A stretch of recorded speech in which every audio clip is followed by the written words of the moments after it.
오늘은 조금 특별한 이야기를 다뤄볼까 합니다. 어느 작은 양로원에서 할머니가 돌아가셨습니다. 간호사들이 조촐한 할머니의 짐을 정리하다가 그녀가 쓴 시를 발견한 것인데요. 모든 이들의 마음을 움직였던 이 시는 영상으로 만들어져 소개되었고 인터넷을 통해 전 세계로 전달되었습니다. 요즘엔 나이 들면 요양원에 보내지는 것이 당연시되는 사회에서 결코 남의 이야기가 아닙니다. 할머니가 쓴 이 글은 우리 모두의 현재이거나 미래일지도 모른다는 생각을 하게 됩니다. 불과 이틀 전에 충격적인 기사가 났습니다. 요양원 입소 한 달 만에 멀쩡하던 아버지가 반송장이 돼버렸다고요. 물론 모든 요양원과 요양사분들이 그렇다는 것은 아니지만 요양시설에 부모님을 보낸 수많은 보호자들이 혹시 내가 선택한 요양원도 그렇지는 않은지 걱정할 수밖에 없는 기사이죠. 그래서 오늘은 양로원에서 돌아가신 어느 할머니의 시를 소개하고자 합니다. 나이 들어서 요양원에 가지 않으려면 꼭 기억해야 하는 세 가지도 함께 들으시면 좋겠습니다. 간호사님들 무엇을 보시나요? 댁들이 저를 볼 때 무슨 생각을 하시나요? 현명하지 않고 변덕스러운 성질과 초점 없는 눈을 가진 투정이나 부리는 늙은 노인으로 보이겠죠. 음식을 질질 흘리고 대답을 빨리빨리 못하느냐고 큰 소리로 말할 때면 전 정말 당신들이 조금 더 노력해 주기를 원했습니다. 당신들이 귀찮다고 나를 때리고 함부로 대할 때는 내 마음대로 움직이지 않는 몸뚱이로 저는 정말 용기를 내어 헛손질로나마 싸우고 싶었던 것이랍니다.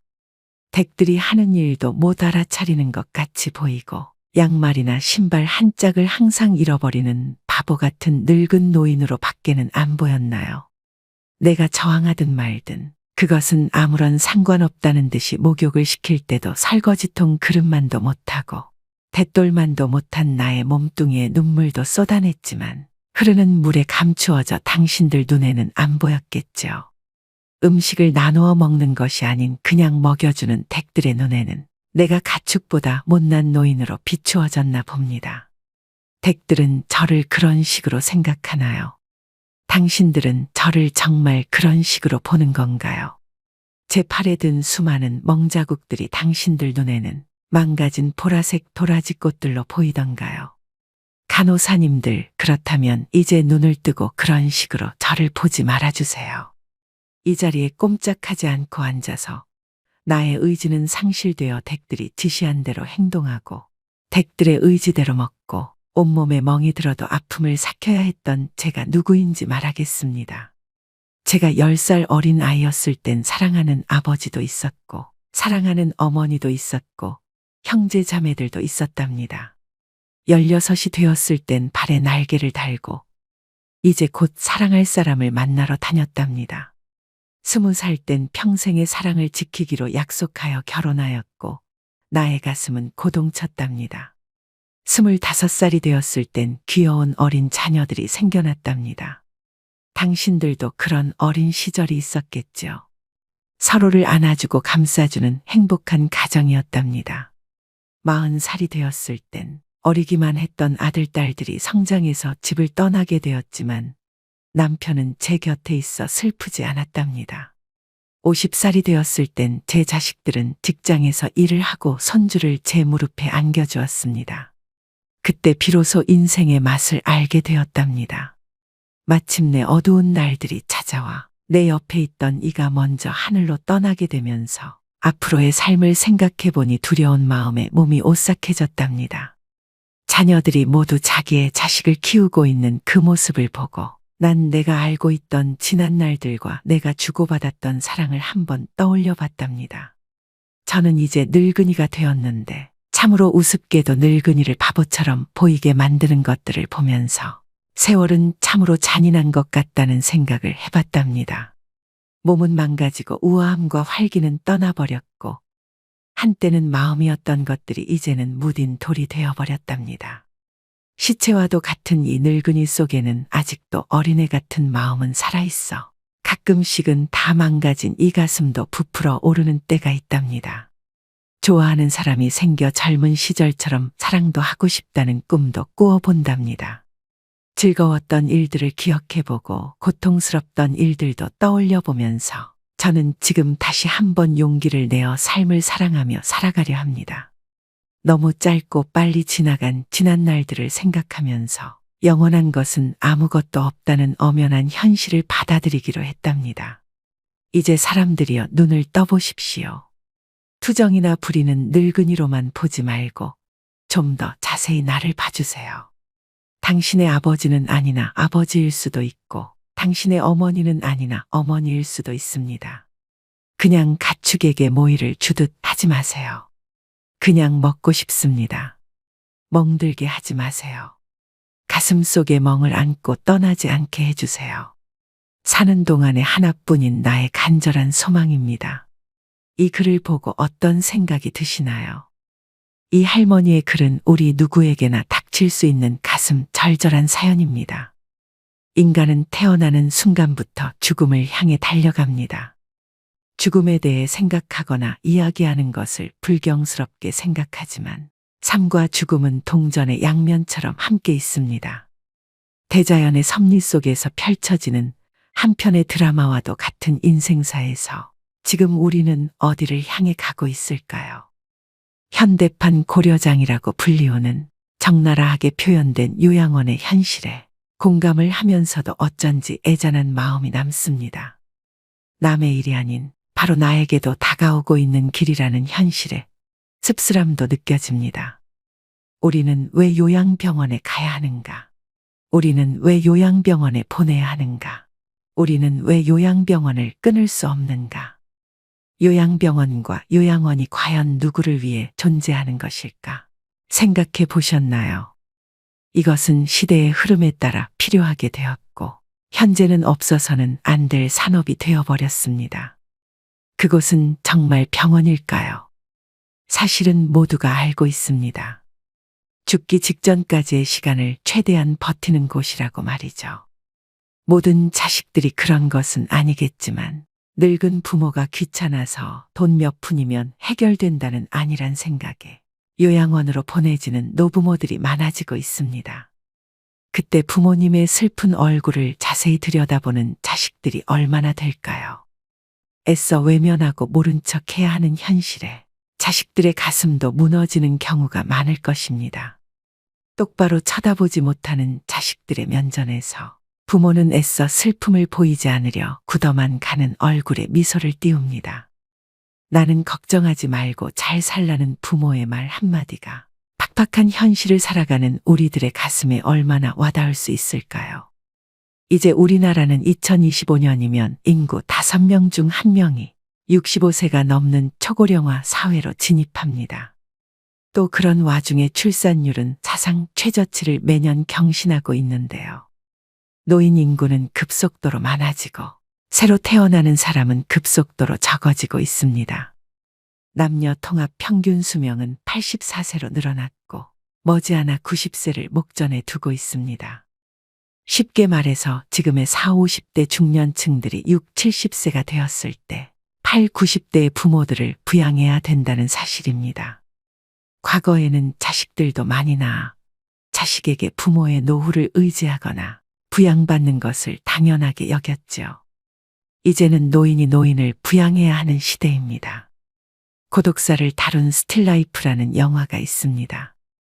주인공인 공무원 존이 거두어들이는 시체들 대부분이 홀로 죽음을 맞이한 사람들입니다. 존이 직접 처리를 해서 장례까지 치러줍니다. 하지만 그 장례식에는 아무도 참석하지 않습니다. 아픈 부모를 자식들은 돌보지 않고 찾아오지도 않습니다. 그렇게 생전 일면식도 없는 사람들의 마지막 가는 길을 존은 진심을 다해 애도합니다. 이처럼 삶과 죽음에 대해 깊게 성찰을 하게 되는 작품인데요. 이 영화 속의 이야기가 이제는 우리가 처한 현실과 별반 다르지 않다고 느껴집니다.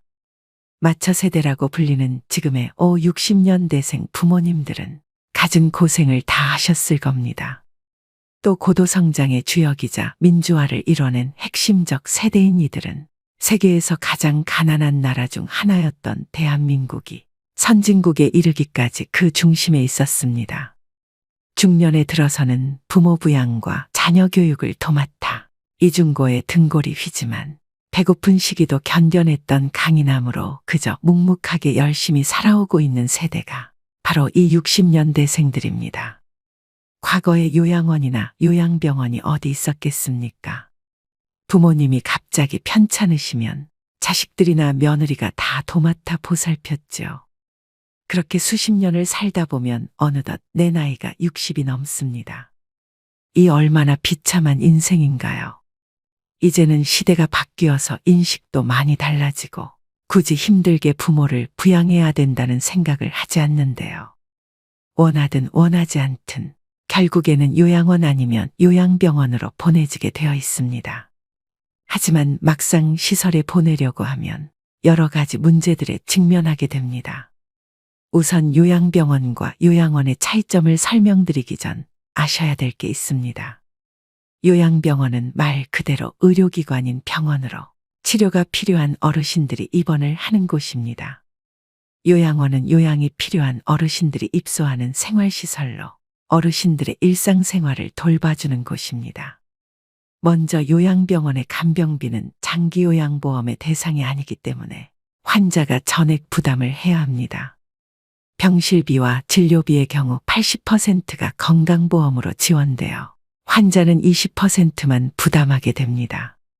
시설에 따라 다르겠지만 요양병원에 입원 시 평균적으로 월 60만 원에서 80만 원 정도이며 재활치료를 포함할 경우 100만 원에서 120만 원까지 증가할 수 있습니다. 시설 정도에 따라 들어가는 돈은 차이가 있지만 기저귀 값 등 부수적인 비용을 더하면 최소 110만 원 정도는 잡아야 되는 것이죠. 요즘 요양병원이 여기저기 우후죽순으로 생겨나고 있습니다. 그중 어떤 곳은 환자 유치에만 집중해서 시설 투자나 서비스질에 대해서는 관리가 제대로 되지 않는 곳이 많은데요. 그런 곳은 간병비는 싸더라도 실제로 입소하게 되면 삶의 질이 떨어지게 됩니다. 그래서 가격이 합리적이면서도 좋은 요양병원을 찾기란 하늘의 별 따기라는 것입니다. 두 번째로 요양원은 만 65세 이상이거나 65세 미만인 경우 치매, 뇌혈관 질환 등 노인성 질환을 앓고 있는 어르신 중 장기요양 등급을 받아야 입소가 가능합니다. 또 요양원은 요양병원과 다르게 상주하는 의료인이 없습니다. 의사가 없기 때문에 제때 치료를 받지 못하는 경우도 많이 발생하는데요. 그래서 사회적으로 이슈가 된 경우들도 많습니다. 국비 지원이 된다고 하지만 그게 얼마나 질이 좋은 서비스를 제공할까요? 실제로 지금 요양원의 구조는 인력이 부족해 혼자서 환자 20에서 30명을 보는 상황이라고 합니다. 상대적으로 지원이 많은 국공립 요양시설은 대기가 많아 들어가기도 어렵습니다. 하루가 멀다 하고 언론에서는 요양원의 실체에 대해 보도하고 있습니다. 불과 얼마 전 이런 기사가 떴는데요. 요양원에 입소한 80대 노인이 입소 3개월 만에 다리를 절단해야 하는 상황에 처했다고 합니다. 그동안 가족들이 한 달에 한 번 요양원을 찾아 상처 부위를 보여달라 했지만 치료한 지 얼마 안 돼 붕대를 풀 수 없다는 이유로 거절했다고 합니다. 하지만 3달 만에 확인한 할아버지의 상태는 얼핏 보기에도 매우 심각한 상태였습니다. 짓물린 듯한 흔적도 있고 심지어 살이 썩어 뼈가 드러난 곳도 볼 수 있었다고 합니다. 가족들은 할아버지의 상태를 보고 큰 충격에 빠졌습니다. 자녀들 말에 따르면 할아버지는 요양원 입소 전까지 거동에 별다른 문제가 없었다고 합니다. 그런데 지금은 음식조차 스스로 먹지 못하는 상황이 되었고 음식을 먹으려면 콧줄을 이용해야만 한다고 합니다. 결국 무릎 밑을 절단해야 하는 상황이 불가피하다고 합니다. 진실은 무엇일까요? 계속되는 요양원의 학대 문제, 해결책은 없는 것일까요? 요양원은 종신형을 받은 죄수를 가두는 감옥이 아닙니다. 그런데 한국의 요양원은 꼭 감옥 같다고 말씀하시는 분들이 많습니다. 죽음마저도 두렵고 비참하게 만드는 이 현실이 너무도 안타까울 뿐입니다. 매스컴에서 이런 소식을 자주 접하면서 노인분들은 요양시설에 들어가는 것 자체가 내가 이제 죽으러 가는구나 라고 생각합니다. 인생의 끝자락에서 모든 것과의 이별을 준비해야 함을 알면서도 자식에게 버림받는 느낌을 받는 분들도 많습니다. 자식들도 당장 먹고 살기에 급급해서 늙고 병든 부모를 감당하기 힘들기 때문에 시설에 보내는 것은 부정할 수 없는 사실일 것입니다. 평소 자식에게 좋은 부모가 아니었다면 그 결정은 불보듯 뻔할 것입니다. 여러분 한번 생각해 보세요. 아무리 좋은 해외여행이라도, 아무리 좋은 호텔이라도 막상 집으로 돌아오면 집이 최고라고 느끼는 것이 당연합니다. 내가 아무리 풍족해서 최고급 요양시설에 들어간다고 해도 내 집만한 곳이 없다고 생각될 텐데요. 나이가 들수록 내게 익숙한 환경과 익숙한 사람들이 있는 곳이 제일 좋다는 의미입니다. 많은 사람들은 어떻게 죽을지 준비하는 것을 간과하고 삽니다. 나이가 들면 자연스럽게 생각해 볼 문제라고 생각됩니다. 이 모든 것이 거스를 수 없는 시대의 흐름이라면 막연하게 걱정만 하고 있기보다는 그 시기를 최대한 늦출 수 있는 방법을 찾아야 되지 않을까요? 나이 들어 요양원에 가지 않고 독립하여 건강한 노후를 보내려면 이것 세 가지만 기억하시면 좋겠습니다. 첫 번째는 신체적 독립입니다.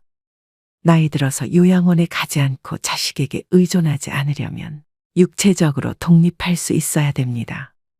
사람은 누구나 나이가 들어감에 따라 신체적인 어려움에 마주하게 되는데요.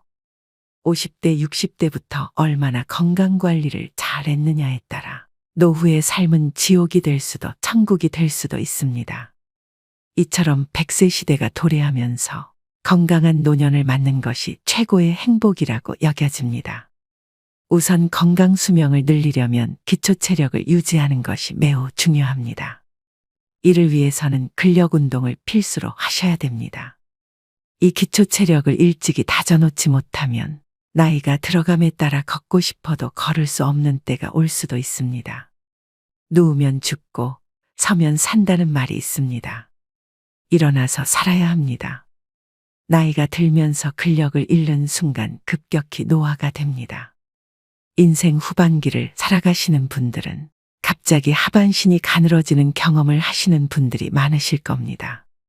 또 관절염이나 골다골증으로 인한 통증으로 걷기가 불편하여 앉아만 계시고 걷는 것을 소홀히 하게 되면 그때부터 기초 체력이 급속히 붕괴되는 것입니다.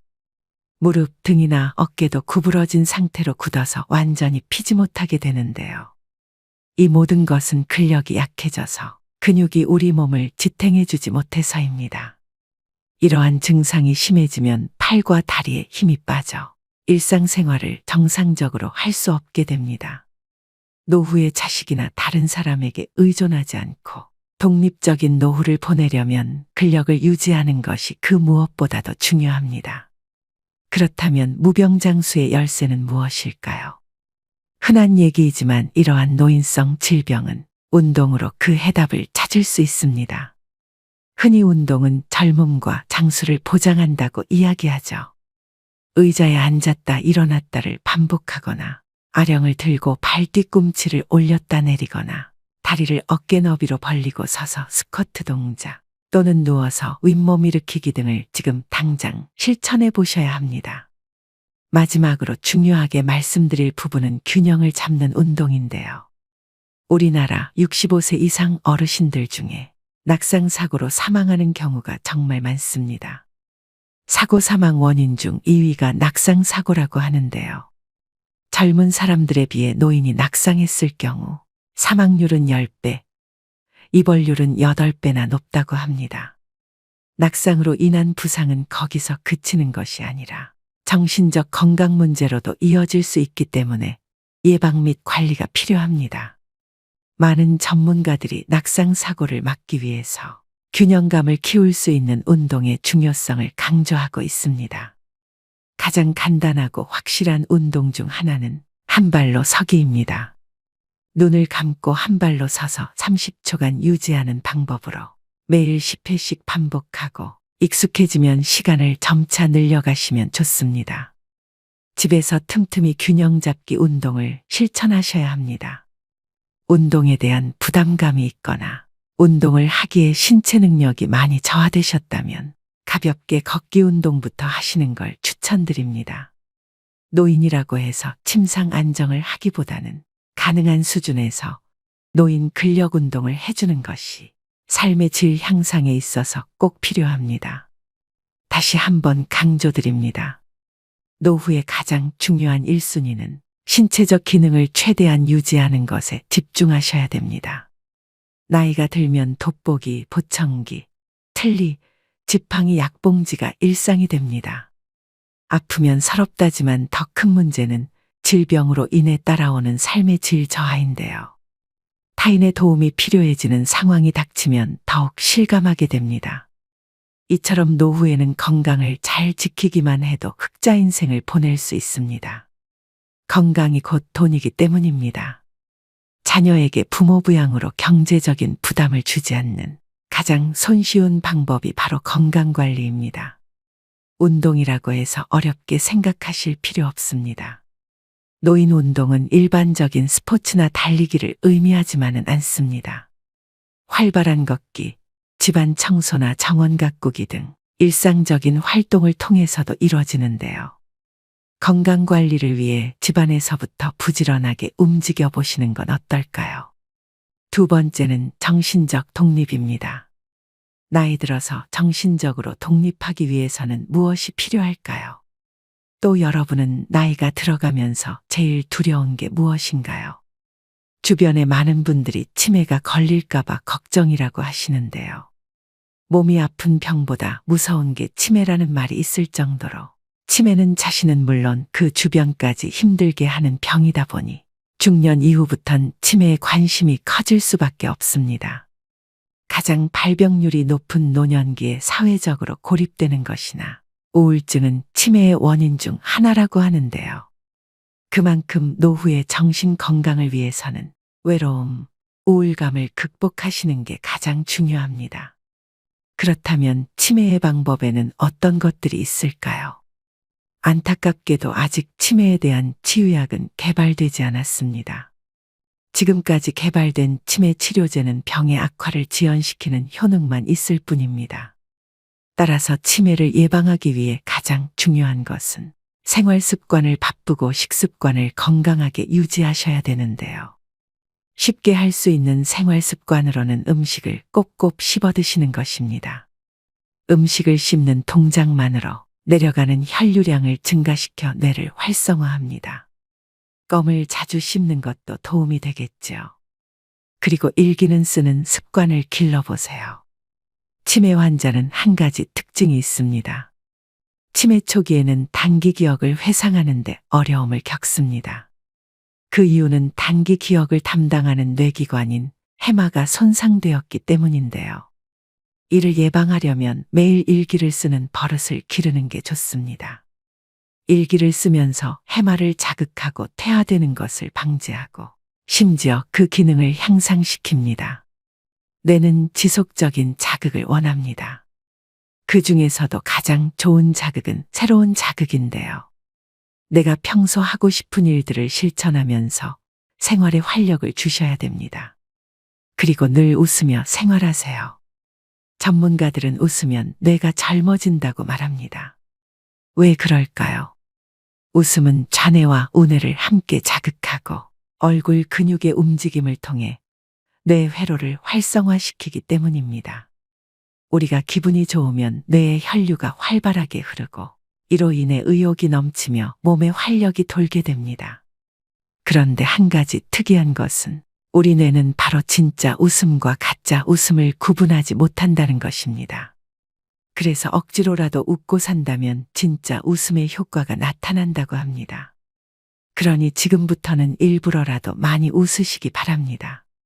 또 무엇보다 사회적 고립과 우울증을 예방하기 위해 지속적으로 사회 활동을 하고 마음 맞는 사람들과 꾸준히 만나면서 소통하는 것이 중요합니다. 집에 혼자 있는 것은 치매로 가는 지름길이라는 것을 명심하셔야 됩니다. 가족이나 친구와의 만남, 취미 동아리 모임 등에 참여해 활발하게 활동하는 것이야말로 뇌에 좋은 자극을 줍니다. 종합적으로 노후의 정신적인 건강을 위해서는 긍정적인 마음으로 스트레스를 해소하고 혼자 있지 마시고 여러 사람들과 자주 어울리면서 즐겁게 사셔야 합니다. 부정적인 생각은 버리시고 지나간 과거를 후회하지 마세요. 하루하루를 즐겁게 보내는 생활을 하시기 바랍니다. 마지막 세 번째는 경제적 독립입니다. 길어진 노후를 대비해서 젊은 시절부터 경제적 자립을 위한 준비를 하셔야 됩니다. 더구나 노후의 자식에게 짐이 되지 않으려면 경제적으로 여유가 있어야 하겠죠. 자식을 키우다 보면 돈이 들어가는 일이 상당히 많은 것이 사실인데요. 노후 준비 안 된 부모들이 많은 것도 어찌 보면 당연한 일이지만 결과적으로는 가난한 부모는 자식들에게 짐이 될 수밖에 없는 게 현실입니다. 일은 넘으면 힘 빠져서 돈 쓸 일도 별로 없을 텐데요. 주변의 노후 준비를 소홀히 하는 사람들은 이렇게 변명하기도 합니다. 하지만 노년기에는 노부모 간병, 자녀 지원, 배우자 병환, 주택 수리 등 오히려 예상치 못했던 목돈 지출이 발생하기 쉽습니다. 이런 돌발 상황에 대비하려면 일찍부터 경제적 독립을 준비하셔야 됩니다. 잔고가 바닥나면 일하면 되잖아 라고 생각할 수 있지만 건강이 나빠져서 예전처럼 돈을 벌지 못할 가능성이 높습니다. 하지만 신체적 여건이 되시는 분들은 무리하지 않는 선에서 현역으로 일을 계속 하시는 게 좋습니다. 또 젊었을 때 모아둘 거리라고 후회하지 않으려면 저축하는 습관을 몸에 익히셔야 합니다. 소득이 줄어들면 그에 맞춰 씀씀이도 줄여야 하지만 한번 높아진 소비 수준을 낮추기란 쉽지가 않습니다. 하지만 은퇴가 임박했다면 온 가족이 한마음으로 덜 쓰고 짐을 줄이는 연습을 하셔야 합니다. 지금 벌고 있는 소득은 20에서 30년 후 고정적인 소득이 사라질 때 내 자신과 배우자가 쓸 소중한 씨앗입니다. 사람이 나이 들어 늙고 병이 드는 것은 인생의 당연한 순서이지만 저는 죽음 앞에서 온전한 정신과 육체를 최대한 유지하고 싶다는 생각을 하곤 합니다. 이미 겪고 계신 분들도 있으시겠지만 가족이 큰 병에 걸리면 사실 웃을 일이 하나도 없습니다. 긴 병에 효자 없다는 말은 빈말이 아닙니다. 가족 모두가 괴롭고 힘들어집니다. 이는 대부분도 감당하기 힘든 병원비와 부모의 돌봄 문제로 자녀들끼리 날이 서게 되는 것은 어찌 보면 당연한 수순일지도 모릅니다. 그 모습을 바라보는 부모는 얼마나 마음이 아플까요? 아무것도 해줄 수 없는 현실에 그저 눈물만 흐를 것입니다. 자식들도 먹고 살기 힘든 현실이기 때문에 부모의 부양은 정신적, 경제적으로 많은 부담으로 다가옵니다. 노후에 이런 비참한 일이 현실로 일어나지 않기 위해서는 하루라도 더 일찍 노후 준비를 하셔야 합니다. 지금 바로 움직이셔야 됩니다. 마지막으로 황혼의 나이에 무조건적인 자녀 지원은 독이 될 수 있습니다. 경제적으로 자립하지 못했다고 해서 계속 퍼주면 내 노후가 먼저 무너지게 됩니다. 자식에게 한 푼도 안 주면 맞아 죽지만 다 주면 굶어 죽고 밥만 주면 무서워 죽는다는 말은 우스갯소리지만 그 속에 뼈가 있음을 명심하셔야 됩니다. 이처럼 나이가 들수록 다른 사람이나 가족에게 의존하지 말고 독립적으로 독하게 살아가야 합니다. 그래야만 노후에도 경제적으로 자립하여 건강하고 행복한 노후 생활을 할 수 있습니다. 오늘의 영상 어떠셨나요? 나이 들어 자식에게 의지하지 않고 행복한 노후를 보내려면 말씀드린 세 가지만 꼭 지키셔도 충분하다고 생각합니다. 잘 산 인생은 높은 자리에 오르고 성공한 것이 아니라 매일 죽어도 여한이 없는 삶입니다. 누구나 죽는다는 것을 알고 있지만 마치 영원히 살 것처럼 오늘 하루를 허투루 보냅니다. 그러니 최선을 다하는 하루하루를 적금처럼 쌓아나가서 마지막 가는 길에 여한을 남기지 마시길 바랍니다. 지금 내가 하고 있는 모든 행동들이 나의 미래가 됩니다. 아직 늦지 않았습니다. 내 아름다운 노후를 위해 움직이고 또 움직이셔야 됩니다. 오늘도 노후의 지혜와 함께 해주셔서 감사드립니다. 황금빛으로 무르익어가는 여러분의 지혜로운 인생을 언제나 응원합니다.